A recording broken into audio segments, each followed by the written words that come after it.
The Simone Feiler Podcast, giving authors a platform. Welcome to the podcast.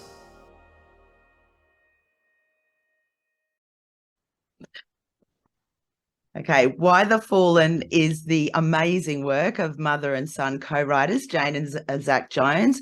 And I had the pleasure of doing the audio book with them, which is now available at whythefallen.com.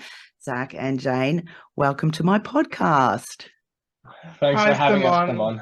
So good to be here with you guys today. So many questions. Firstly, congratulations on the book. You guys have done an outstanding job. And I can imagine the journey that you've been on together would have been incredible.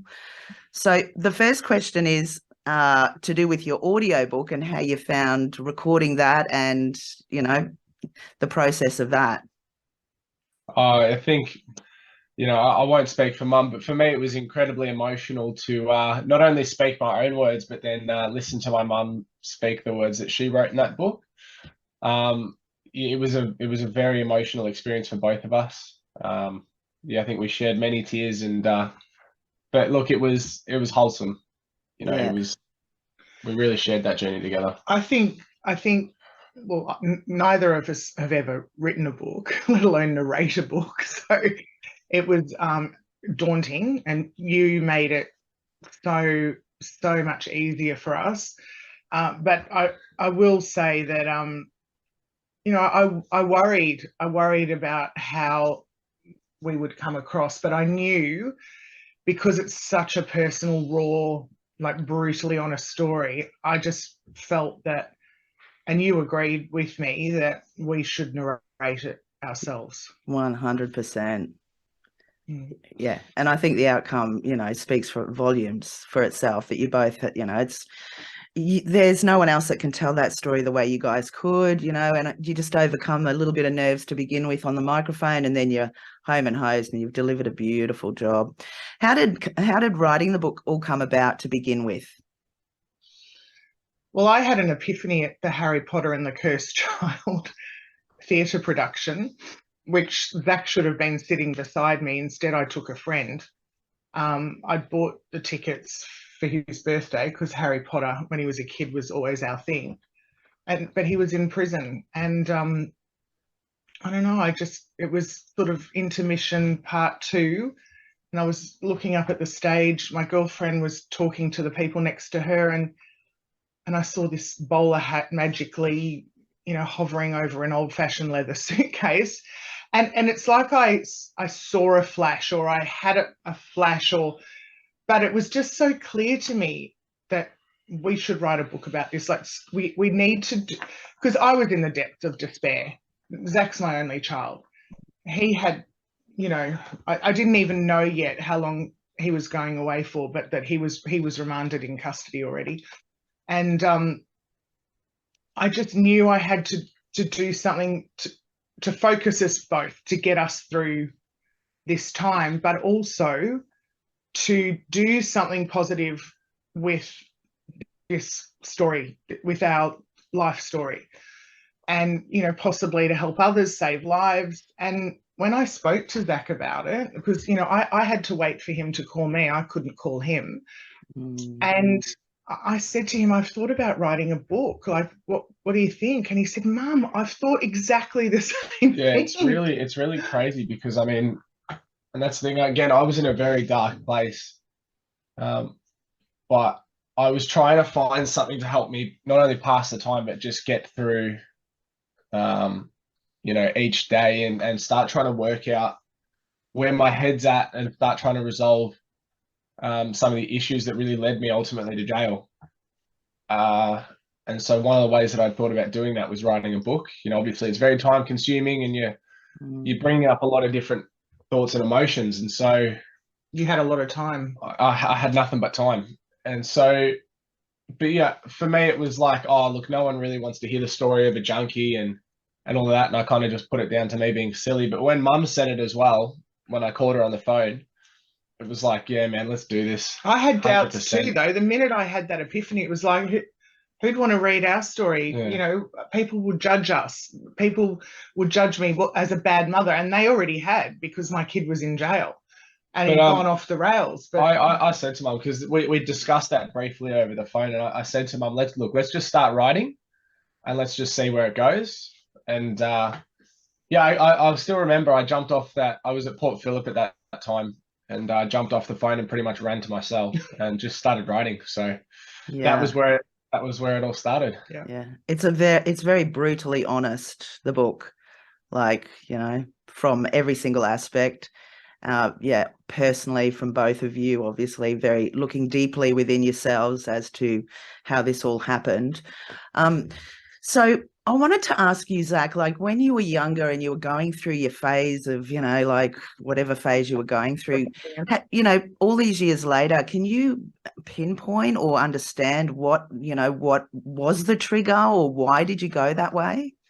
I think it's a common misconception that there's just one trigger. Like the reality of it was, you know, a series of personal mistakes and little things that had happened to me. You know, you could call it trauma or, you know, whatever, that just led me down that path. And, you know, because I didn't really have any tools to try and deal with what was going on inside, you know, having all the support around me really made no difference. You know, I didn't have it within myself to actually kind of identify what was going on with my headspace, and then kind of correct that as well. And then so with the addition of drugs on top of that, it just accelerated everything. Yeah. And kids with, you know, teens withdraw from their parents and they think that their parents know nothing. Yeah. And I was going through a marriage breakup too, which didn't help the situation. So yeah, it was just this train wreck that was just that was happening. And you know, I didn't know that Zac was being bullied at school. There's so many things, Simone, that I have found out just from reading Zac's chapters of this book. Yeah. I mean, initially he wrote it as a confession to me, like everything that was, you know, unsaid was going to be told, and all the lies that he'd told were going to be truths, and it was going to hurt my feelings, and it did. Yeah. But that was it. We were going to develop a line of communication back to each other, because that bridge was broken. We were estranged. Yeah. Yeah. It must have been, like, from your point of view, Jane, such a helpless feeling that you could see this happening and there was kind of nothing in your power, because, you know, he's a teenager, and teenagers, like you say, you know, they sometimes get to the point where they think mum knows nothing, dad knows nothing, I know everything. So that helplessness that you felt, like, you know, and you do document it in the book about how it was killing you basically to watch Zac do this. Well, it was. And kids, they just shut up the lines of communication. And that's why this book's very important for parents and teens to read, because it opens up lines of communication, and conversations can be had that otherwise wouldn't be had. You know, the real issues that bullying, drugs, alcohol, friendship groups, relationships, all of those things we discuss in the book. But yes, I did. I felt completely helpless. Zac would just disappear while I was asleep at night. And he'd be gone, and he wouldn't answer his phone. He was couch surfing. Sometimes weeks went past, sometimes months. And I kept him in school. I couldn't keep him at home. The police couldn't or wouldn't. He kept getting expelled from every school that I got him in. And it was just this vicious cycle for years. And I'd drive the streets, I'd go to train stations, and finally the police would call me. We've picked your son up, and because he's underage, we need you present to fingerprint and photograph him, which was the heartbreaking, demoralizing, because I knew my son before drugs and alcohol addiction took hold. Yeah. Good kid, well-mannered, disciplined, boundaries, all of the things that other parents judge. You know, the kids have got no discipline, they've got no boundaries. I mean, Zac loved truly loved, Yeah.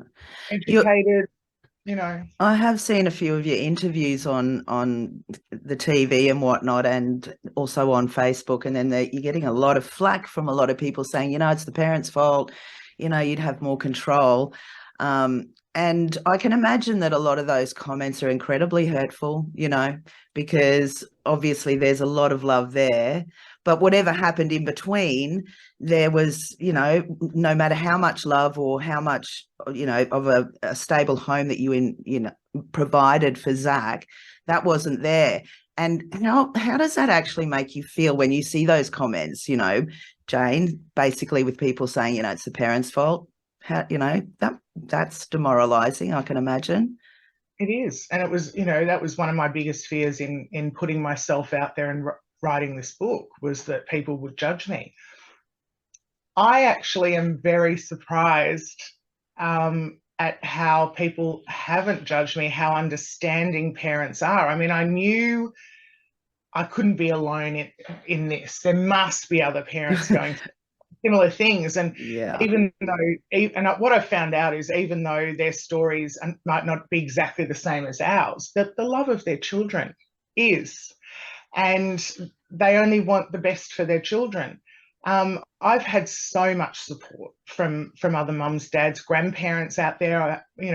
People have written me letters, people call me every day, just thanking me for telling my story, because no one else is. That's the unique thing about Why the Fallen, is it's written from a parent's and a perpetrator's perspective. Yeah. But parents really, and grandparents are primarily the people buying the book.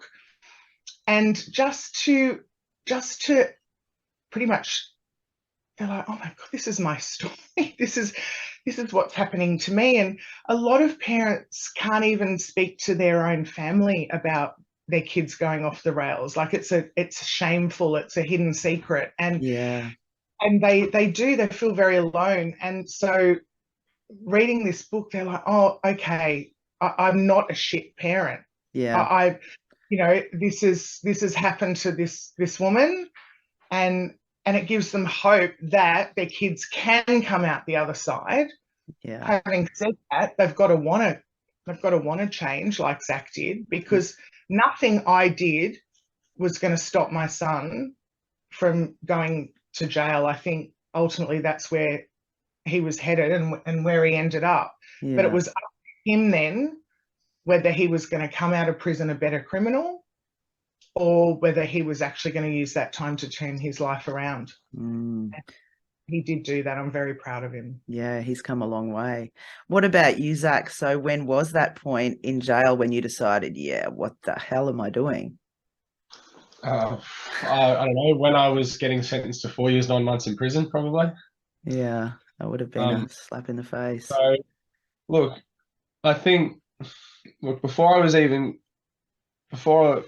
jail was even really the question, after I crashed my car, I fell into this really, really dark hole, and I became very aware of the fact that drugs and alcohol had long since become a crutch for me, and it was incredibly hard for me to stand without it.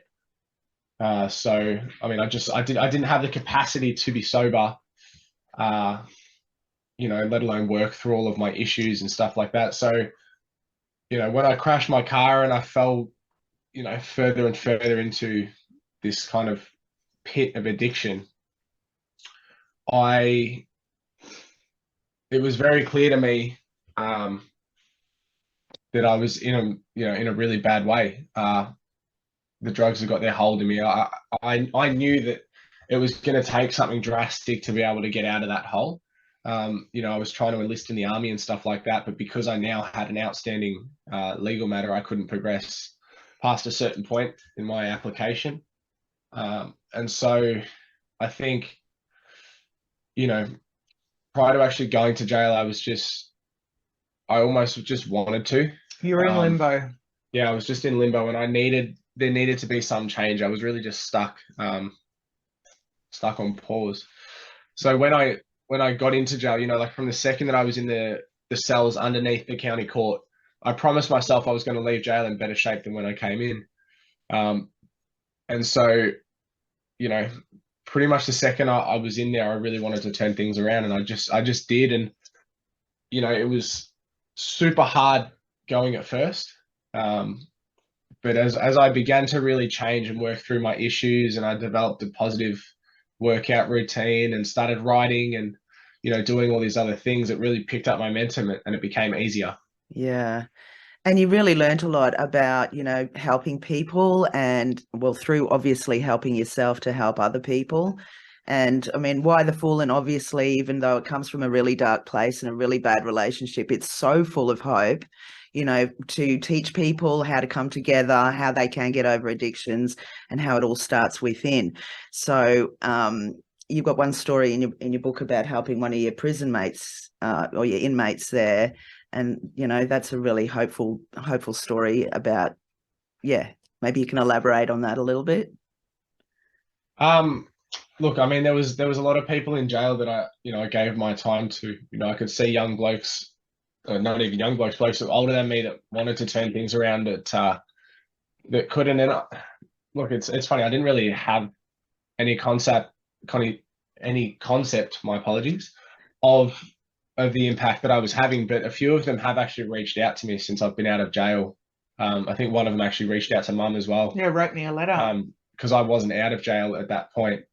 And, he just said, your son, I lived with your son for 6 months, and, he got me training and eating properly, and he got me reading and doing all of this. And so corrected my grammar. Yeah, I corrected his grammar and stuff. So, I mean, I just, I say it all the time, and even in jail, my cup runneth over. I'd worked through all my issues, and I was in a really good headspace, and I'd kind of found the light, you know what I mean? And I just wanted to share that, and I still do.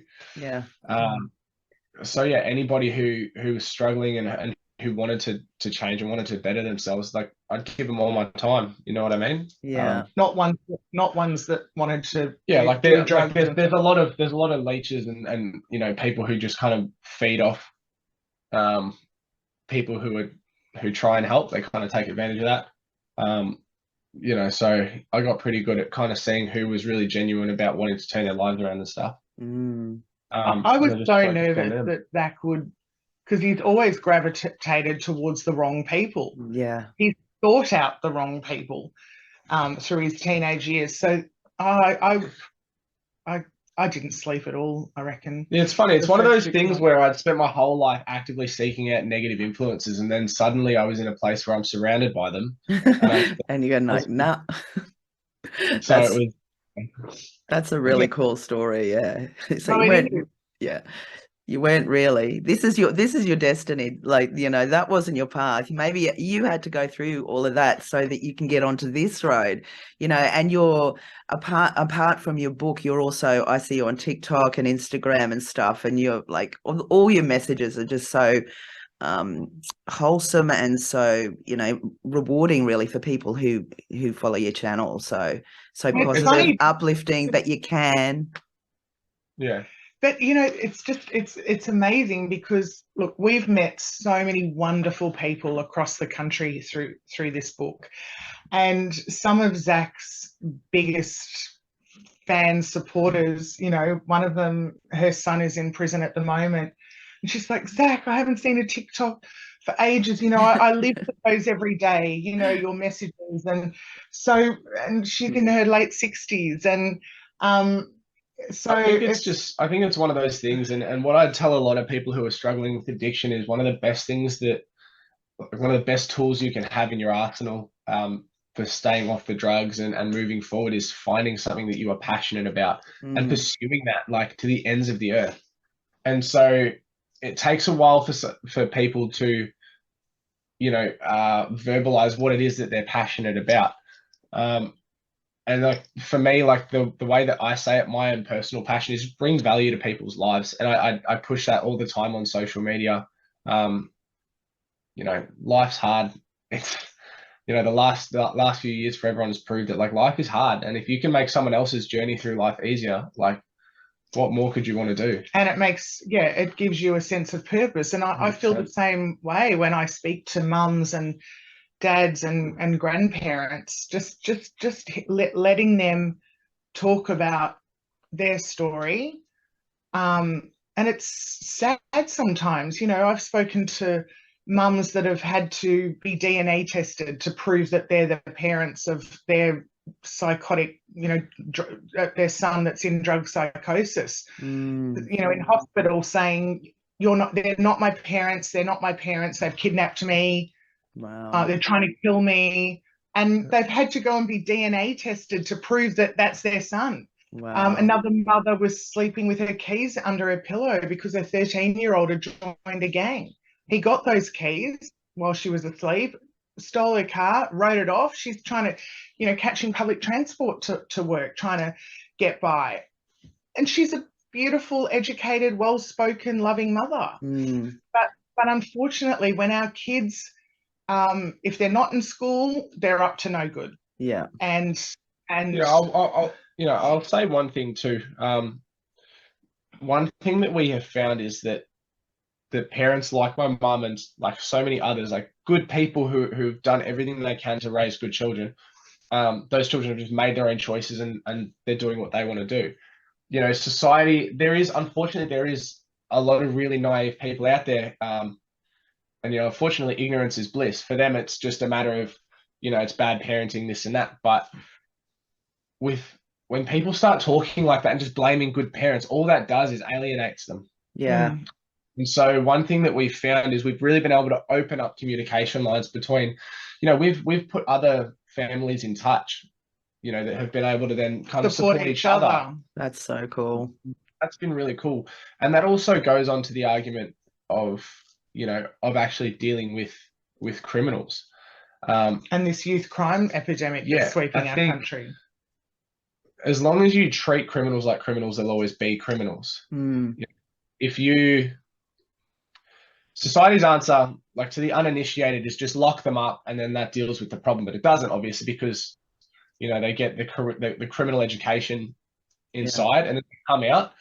And if they're still treated like criminals, it just further ostracizes them from society and makes it harder for them to actually reintegrate and be positive members of society. Yeah. And so it's been really good that through our book, we've really been able to open up dialogue about these issues and actually start talking about things like that. And a lot of it just comes down to compassion for parents, and having a little bit, not too much, empathy and a bit of compassion for people that are going down the wrong path. We've got to get to the kids earlier because I think parents don't realise that once our kids get to about 14 years of age, that's really when I started to lose Zac.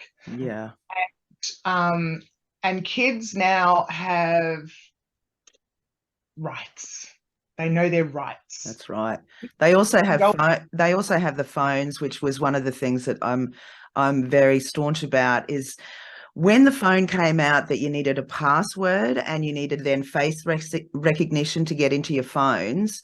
I feel that is a very big catalyst for losing your kids, because they can get up to anything on that, and unless you've got their password, you can't get into their phone. You know what I mean? And I think that should be abolished for younger kids, there should be an age, you know, standard, so that doesn't happen. Parents can still see what those young kids are doing on their phones. So that's just my 2 cents. Sorry, Mom, but I agree with you on that. Kids can now, like girls can get on the pill at school, at doctors come around. They don't even have to have that discussion with their parents. Yeah. I mean, kids have no consequential thinking, and you're putting like that without even a discussion with the parents. A girl can go on contraception because any medical decisions, I think kids now 16 years of age, they 14, I think it's 14. Oh, even younger, right? And then when it all goes pear-shaped, let's blame the parents. And let's face it, the parents are the ones that have to pick up the bill. Parents, like, had Zac had that crash before he was 18, I would have been liable for it. Yeah. It would have financially ruined me. Yeah. You know, and yet I could not keep my son in school. I could not keep him home. So that is why I think it's really important that this book is in schools. Yes, there's swearing in it. Yes, there's drugs in it, but it does not paint a pretty picture about it. I mean, Zac talks about hearing his brain crackle Look, I think it's very naive and sheltered of schools to reject a book just based on some swear words. I mean, look, I when I was in year 10 and that, I was doing book studies on books that had swear words in it. Yeah.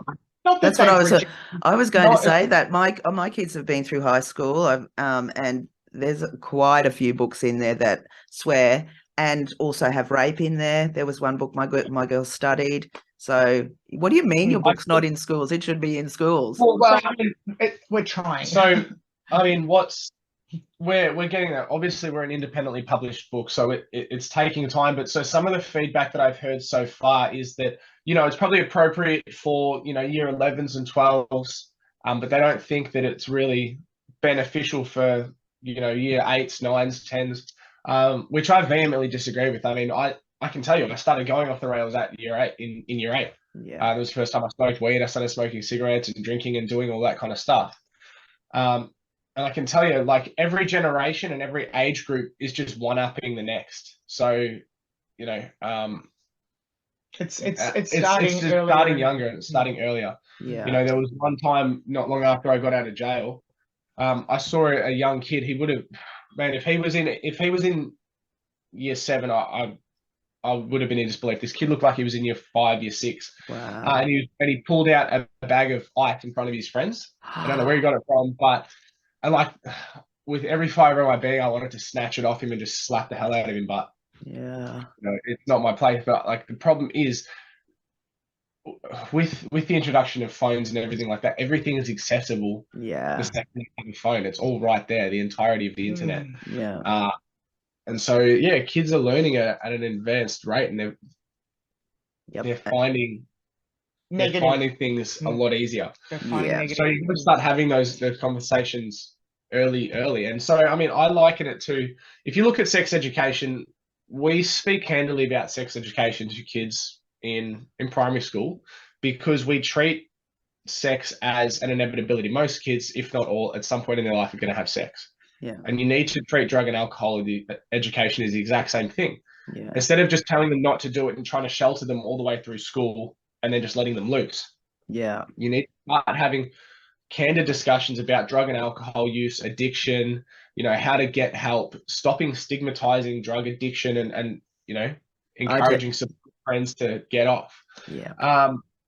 That needs to start early because they need to treat it as an inevitability because unfortunately, Australia is the ice, or Melbourne in particular, is the ice capital of the world.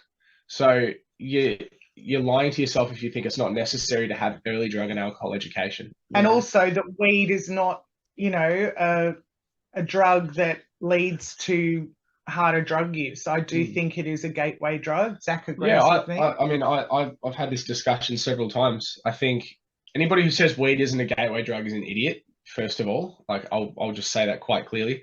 Because what happens when you start smoking weed is you meet other weed smokers.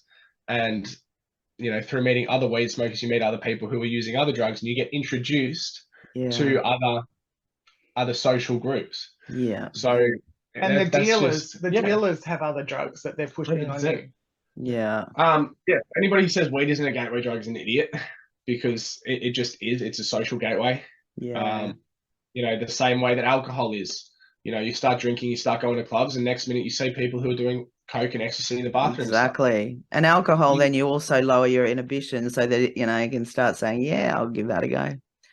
And then our teens get their licenses at 18 and they're considered adults and legally able to drink at the very same time they're getting their licenses. Yeah. And they do think they're 10 foot tall and bulletproof. They don't think that, and they think they're great drivers and just being reckless. They're using their phones. They're, I mean, the only thing that saved the 5 people in Zach's car was the fact that they did have seatbelts on. Yeah. Actually, while I remember, because I was talking to Mum the other day, we kind of revisit that night of my crash a lot. And I don't know why I left it out of the book. I just didn't think to write it, but so I was working as a tradie at the time. And so I was doing deck building. And so the night of my crash, I actually took 6 bags of cement and all of my tools and a bunch of timber offcuts from the back of my car. Right. I have no idea why I did that because I always just left them in my car. Wow. So like for no reason at all, I actually took 6 bags of cement out of the back of my car that night. It just gives Yeah. me, it just gives Yeah, me I just got goosebumps, man. I genuinely have no idea why I did that. Well, I really obviously don't. because you were supposed to be here to do this. Yeah. Please, Simone, I believe that. And when you see the Channel 9 news footage of the crash, which led the morning news, you cannot believe an ant survived that crash, let alone 5 people. And fortunately, they're all okay. But they all sustained serious injuries and were taken to hospital. And that's part of the reason why Zac was sentenced to 4 years and 9 months. But also, you know, his pattern of reckless behaviour as a teenager caught up with him as well, because he was showing, you know, a pattern of behaviour that he was unwilling to change. And you know, I've actually thanked the judge. I've written an email to him to thank him. At the time, it was just horrendous, and I didn't know how I was going to get through it. But now that we are at that end of that tunnel, I know that it was the best thing that judge could have done. Like another slap on the wrist, 6 months, 8 months. It wasn't going to do it for Zac. And, you know, he calls it a revolving door of damnation for a reason, because in the time Zac was in, he was in there. So there was one bloke that I saw go in and out 5 times in the 2.5 years. Wow. Just 2.5 years. You know, just with little short sentences. Yeah. You know, getting out on bail, breaching that bail, going back in, getting out on kiss bail, coming back in, getting bail to a rehab, fucking that up, getting out, coming back. Like it went on and on. Everything needs a big revamp, doesn't it? We're talking about a system that has been the same for hundreds of years. It's broken. Yeah, it's got to change. You know, I think, you know, I think about it a lot, and it's a discussion that needs to be had at length, and needs to be several discussions about it. But you need to treat rehabilitation like you would a mental health program. You go to a doctor because you have depression or you're suffering from different problems, and they will give you a medical treatment plan, a mental health plan, and they will actually, you know, lay out the steps as to how they're going to get you well again. Yeah. You know what I mean? Yeah. And so, yeah, I mean, no, they don't. But even when you're going through court, you know, it should be up to the judges and people like that to actually go, okay, well, this person needs to do offender behavior programs, needs to do all of this, and that's how we're going to get you there.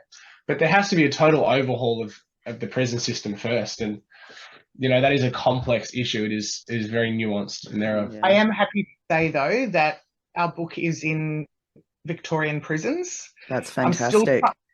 Still trying to, but they're only the prisons that are under the Corrections Victoria banner. Funnily enough, Fulham, where Zac spent most of his time, and Port Phillip, and he breached his bail, so he spent a month at Ravenhall as well. They're privately owned. They don't have the books yet, but I am determined to get them in those 3 prisons. Well, we caused quite a stir at Fulham when our book launched, and Corrections Victoria found out that it was written by a prisoner in jail, and you know we had correspondence, and Mum sent me the unedited version of the book. It caused quite a stir. I wasn't supposed to be able to do that, apparently. Yeah. Now, and it's an important book, and they realise that Queensland, your state, they've purchased some books, so it's going to be in the prison libraries there. Wonderful. And Tasmania have approved it, so I'm just waiting to hear from Tasmania Libraries, who oversees prison libraries as well.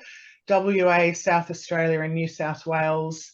I've been in contact with all of the ministers for corrections, and it's in the hands of the various, because every state has a different, you know, that's the difficulty with our country, and we know that from living through COVID. It's like, it's not like this one united country where all these different states and territories, but and I've even contacted Corrections New Zealand as well, because, and I want it in American prisons and UK prisons, because at the end of the day, if Zac can turn his life around, I mean, I didn't do that time with him.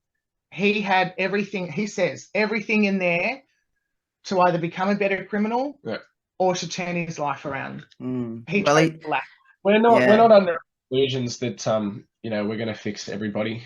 You're making a start though, you know, that's the main thing. I found so many people in jail that just needed that little extra push. They needed just that little bit of extra time and hope. Yeah. And, even some of the blokes that that I met and that I've stayed in contact with and that I gave my time to in jail, all I did was help them start training, and I gave them, that positive outlook that I had. And man, it's done wonders for them. They just needed that little extra bit. And so we're in no illusion. We can't fix everybody. And there are just criminals that do need to be separated from the rest of society. And they don't want to turn their lives They don't around. want to turn their lives around. And that's like... Well, they won't read Well, they probably do want to turn their lives around, but they don't know how to. So, but, you're giving a lot of people the wherefore how to turn their lives around with Why the Fallen. So, again, congratulations for writing this amazing book and doing the work that you do. And you're still under probation, but I think... Parole. Yeah, hopefully for not too much longer. Parole, sorry, parole. Yeah, that sorry. ends February 2024. All right, so you're going to go out and start speaking at schools and stuff, I hope, and get it out there amongst it. You're a great public speaker. Yeah, look, I just share my story. Yeah. And you're also an awesome muso. I've heard quite a few of your songs lately. I mean, your lyrics are amazing, and you're like focusing on playing guitar, and you've been in the recording studio recently. When are we going to hear some of that? Look, I'm going to drop an album by mid this year, I think. So this is really you're kind of getting the hot scoop on that there, Simone. That's exciting. So yeah, I've in between working flat out and doing everything else, I've been working very hard in the studio, with an incredible sound producer, an incredible, like my musical mentor, Frank Borchich. And so, we're making some really amazing music. I'm really happy with how it's coming. Oh, fantastic. Well, looking forward to hearing that. You keep me posted. I'll keep the listeners posted as well. So Why the Fallen is available at the website whythefallen.com. The audiobook obviously is available for download there as well. And do you send out signed copies and stuff to people? We do, yeah. If you purchase a hard copy, we'll sign it for you. And if you leave us a little comment when you're going through the checkout and ordering the book, if you want us to sign it to somebody in particular or leave a message to somebody, we get people who are sending it to someone in rehab or, and they just want me and mum to write a positive message for them. We absolutely will. Fantastic. For everyone. Where else can people find you? Like what's your handles on TikTok and etc.? So my TikTok and Instagram handle is Zac Jones, ZACJONES PHNX, which is short for Phoenix. And so that is my TikTok and my Instagram. You can just look up Zac Jones on Facebook. You can find me. And Why the Fallen? Yeah. Why the Fallen ? On Facebook. Don't be afraid to reach out. I'm always ready for a chat. Thank you, guys. Thank you so much for your time. Thank you for letting me be part of your audiobook. It's been wonderful working with you. I love you both. Keep on that path, all right? Don't stop. And I can highly recommend you, Simone. Like we could not have done this audiobook without you. And from people that have downloaded it and listening to it, they say the quality is absolutely outstanding. So thank you. Oh, thank you, guys. So wonderful talking to you. And I look forward to catching up with you soon and doing another podcast when your music comes out, Zac. Yeah. Can't wait. Thank you. Thanks for joining the Simone Feiler Podcast. What's your story? Contact Simone for a chat at brisbaneaudiobookproduction.com.